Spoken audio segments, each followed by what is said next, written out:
I'm a genius, dude. You're a genius? I need you guys to help me prosper. This giant cassette player is playing recordings of long-forgotten telephone conversations and audio diaries. It's part of a collection of technological art by Jessie Smigel at his downtown Las Vegas studio. Jessie, how did this come about? This is a collaboration piece between my brother and myself. In addition to being a musician, he's also what's known as a found sound artist.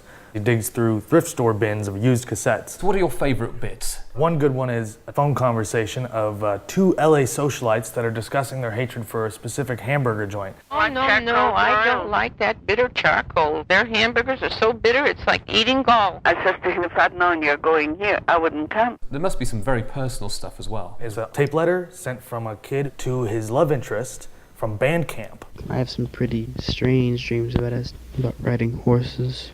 How do you feel about using this stuff? I presume none of these people know it's being used and then it's now out there in the public domain. If you've given it to a thrift store, it's public domain. So what have we got here then? This is the Object Dream Machine.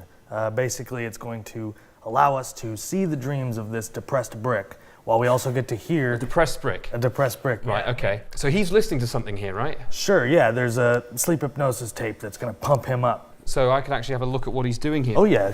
You're a good brick. You're a solid brick. So what's so great about hot dogs? He's really going for kids' affection. Kids are pumped about ice cream, pizza, and hot dogs, but never bricks. No, in my experience, they're not. Okay, so Jessie, what is the point of this, and what is it? Well, I couldn't think of a better way to make an homage to my spirit animal, which is the Darabrachus beetle. Spirit animal in what sense? I relate to it in its sort of hardships in its life. It spends about 3 to 5 years in a grub form, living in the root system of the tree that it was born in, and then it pupates, turns into an adult, and dies about 2 weeks later because even though it has mouth parts, it has no stomach. That is a sad, sad life. What do you do with a thing like this once it's all finished? Is it going to go in your living room? Oh, heck yeah. What do people say when they come around your place? I don't know, my house is pretty weird. It's getting to the point where I don't think I'll ever get a woman in my house again. So we've now come into your workshop and you've got a rather large construction here. What is this? This is a commissioned sculpture for the Atomic Testing Museum. It's to be constructed as the centerpiece for a new wing. And I can see it's made out of square polystyrene blocks. What are you going to be doing to them? This will be carved down and then lit from the bottom to emulate the blast. Watch closely for a man-made sun.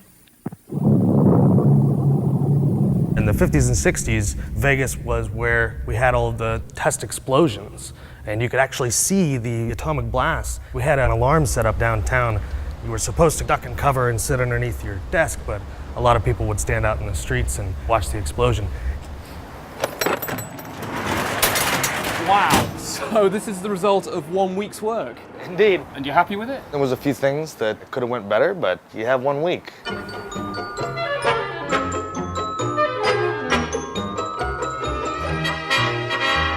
So this is it, the final installation. How do you feel it went? It turned out really well. I'm really happy with the process. But once you throw this texture on here and throw some paint on it, it really becomes magical. And I'm a little bummed here. The word atomic, I tried to make it dead on center, but I skewed it by about 2 inches. I mismeasured. 2 inches? It's 2 inches out? It's 2 inches to the terrible. right. Terrible. I know. What's it like to have this sort of hobby that you have, but at the same time make money out of it at times like this? I can't believe that people actually pay me for this stuff. It's amazing. I love doing it, and there's a check at the end of it. It's fantastic.